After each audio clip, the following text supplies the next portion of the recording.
滑雪之前，先来吃一下便当。这个 Seiko Model 啊，是北海道特有的便利商店，本周好像没有开的样子。买了一个便当，这间 Seiko Model 的特色啊，就是他们里面有厨房这种现做的便当。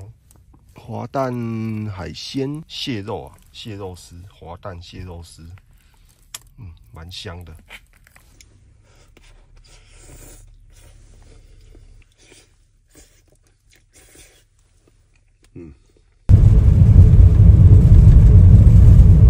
从美英开过来大概2个小时的车程，终于到了。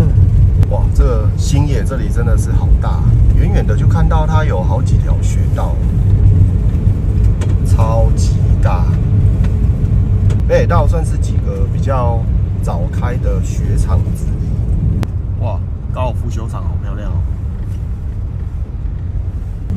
哇，这两边都是圣诞树哎，满满的圣诞节的氛围。这个冰箱呢，就先暂时打开了。它这个车子关起来的时候，这个冰箱这里面车内温度就会到-3、-4度，因为现在冰天雪地的，非常的冷。现在衣服、帽子、雪镜、手套都戴好了，准备出发去新野滑雪场。今天的计划呢，滑雪场的住宿都很贵，那我们是不是可以免费住在滑雪场，享受滑雪之外呢？然后还可以在这边免费的住1个晚上。好，我们今天的计划跟目标就是这样子。滑雪完之后呢，我们就会去洗澡、洗温泉，然后再回到车上吃晚餐，然后睡个觉，度过这个晚上这样子。我要分享一个最近我觉得非常好用的手表。之前我都有戴那个 Apple Watch， 然后这一次这个已经戴了好几个月了。这个是 Amazfit， 分享一下这一支 Amazfit Ultra 戴了几个月的心得哦。之前也带着去意大利露营车旅行了1个月哈。原本我是戴 Apple Watch 的使用者，也戴了好几年了。不过呢，戴了这一支戴了一阵子之后啊，我更喜欢 Amazfit。为什么我会喜欢这一支呢？第一个，它非常的省电节能，这个是在 Apple Watch 是不太可能。Apple Watch 的耗电量其实还蛮大的，就必须要每天去充电。那这一支 Amazfit 啊，如果在正常旅行再加上运动的使用情况之下，你的电池啊可以使用到3个礼拜，有时候可以到1个月哦，非常的省电哦。在意大利旅行的期间呢，我们会上健身房运动啊，平常也会骑车，然后在湖边游泳，在海边潜水。然后在车上做料理。来日本生活的时候啊，会滑雪，然后每天泡温泉、洗澡也带着。它的矽胶材质表带啊，长时间戴着也非常的舒服。再来是它的运动项目非常的多样性哦，一些常见的运动，然后还有极限运动，比方说自由潜水啊、滑雪，还有重训。跑步跟骑车都有，我自己常用的有重量训练，它可以记录每一组的重量啊、次数、总共运动的时间，还有动作名称，像是卧推啊或是飞鸟，最后会统计燃烧的热量。自由潜水的部分分室内跟户外，可以记录下潜的最大深度。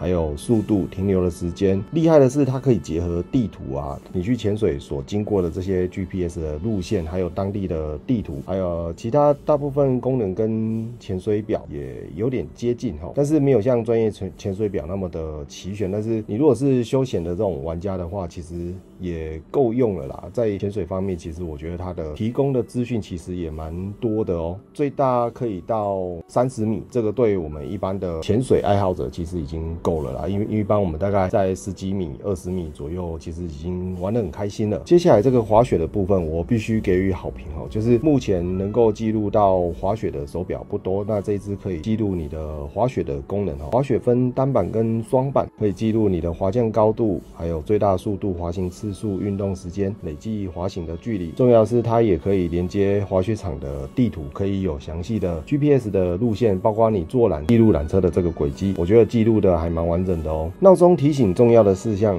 像我们自己在做菜的时候啊，会常用到倒数计时，比方说这个东西要煮多久哦，这个还蛮好用的。工作的时候或者是念书的时候啊，或者是你学习一些东西的时候，会用到番茄时钟，这个也蛮好用的。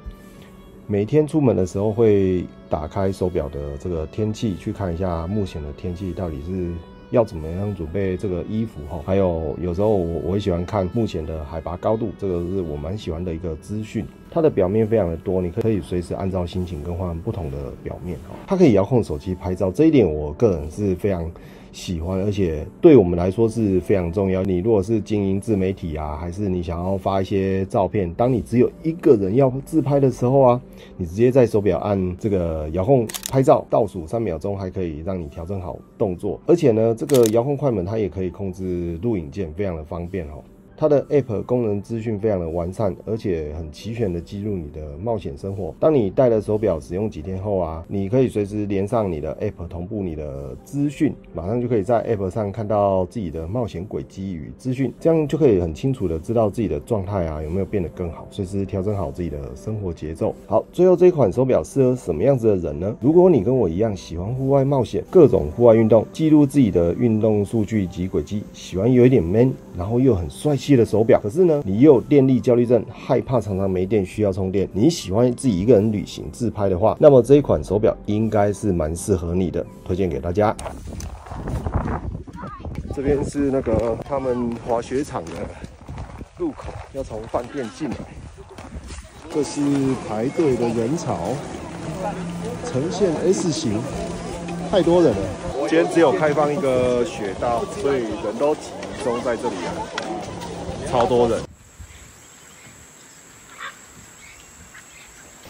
刚坐缆车上来，超级多人在排队。那我们现在准备第一次的滑行。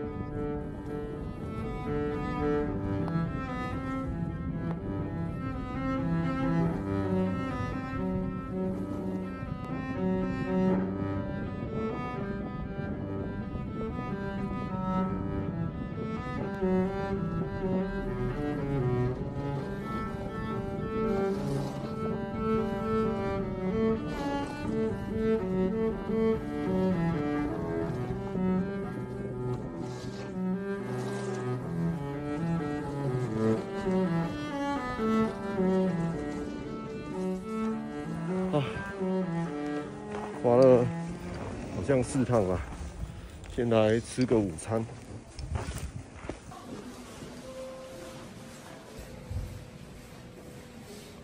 哇，不愧是星野集团盖的饭店，还有滑雪场，它里面的设施非常的多。光是从滑雪场要走去他们的那个餐厅，也是一段路啊。终于走出来了，这边就是它的餐厅街。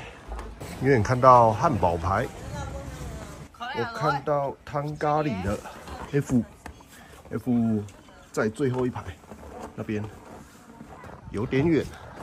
这间就是汤咖喱。哇，汤咖喱好像要排队，这个排队的就算了。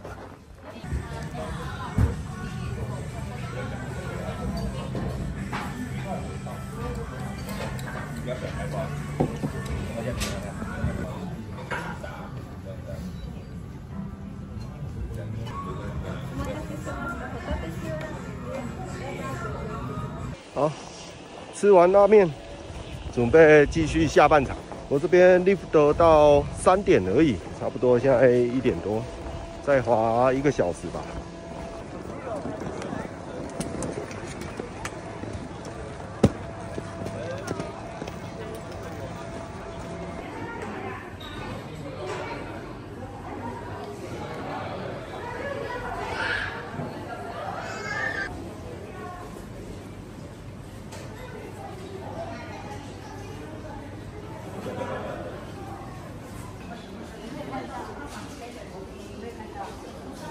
好，结束今天星野滑雪的行程了。看一看，好像没有人专门来这里滑雪，这边好像都是住在这边的那个观光客，然后顺便在这边体验一下滑雪。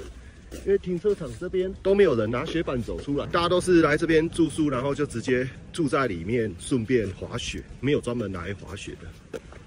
那我们现在要去泡温泉啊，蛮大的这边。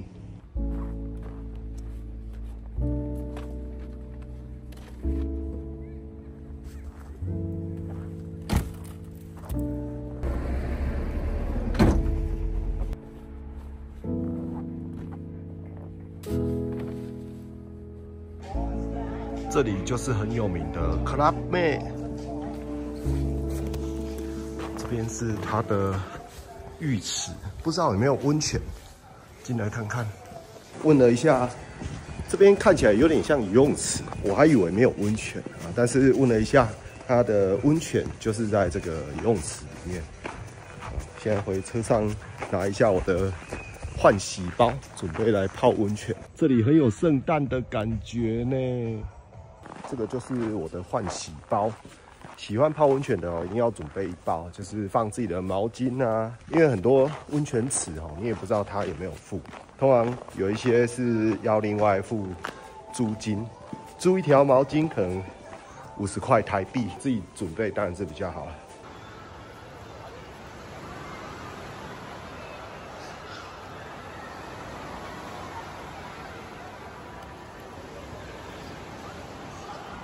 这里的温泉也太特别了吧！会先经过这个超巨大的那个游泳池，再进入这个温泉池，实在是太酷了。这个游泳池跟温泉是在同一个地方。我刚刚问他说出去可以再进来吗？他说可以，拿着票出去还可以再进来。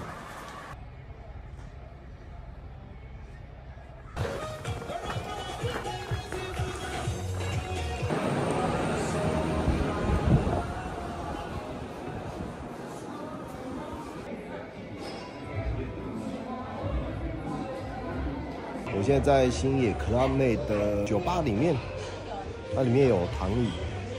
刚泡完温泉，现在在休息，在酒吧里面休息。这边有躺椅。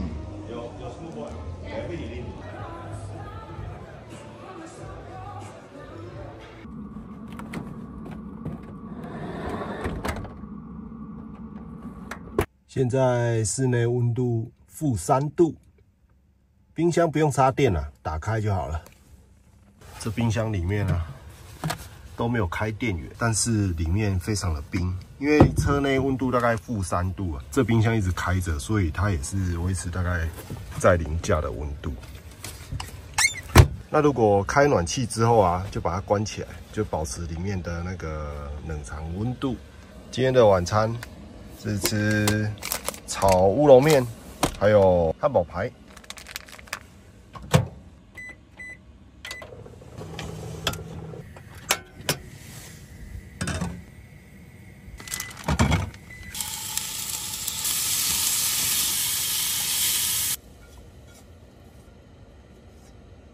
超级香！做这一道晚餐大概5分钟就完成了。据说这一罐是那个会增强记忆力的，里面有加了一些嘎巴，不知道什么东西。喝喝看，三兜里出的。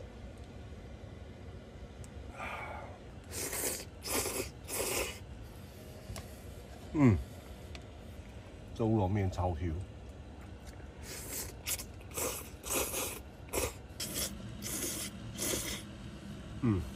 这样一份不用100块台币。这肉汁，安内啦，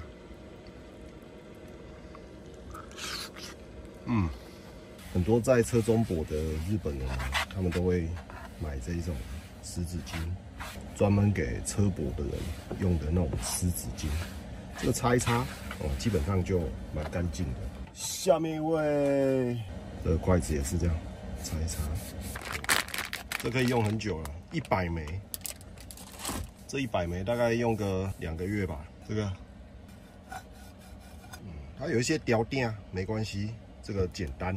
像这个雕钉的东西这个血很新鲜呐。安尼咔一咔啦，规碗刷冰。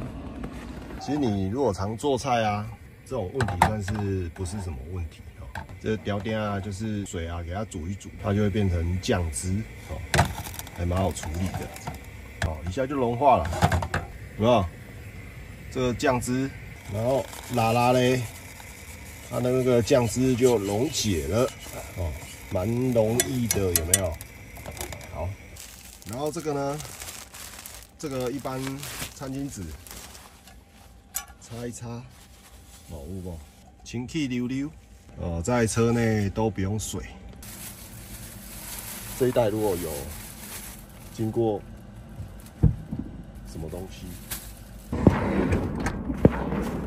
哇哇哇！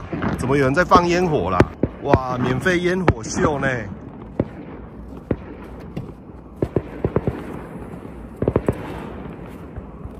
哇，够吧？哇，没了，才放几炮而已就没了。哎。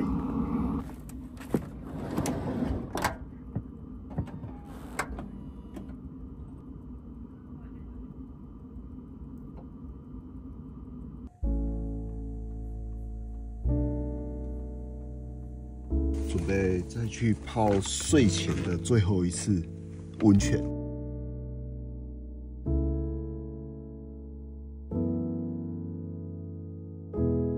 早安，今天是星期六，很开心星野滑雪场开了第2条滑道哦，看到不少人已经来准备要来滑雪了。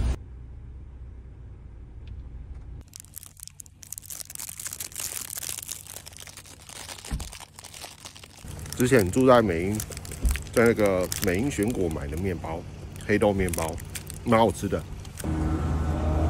右边是上去山顶的港兜啦，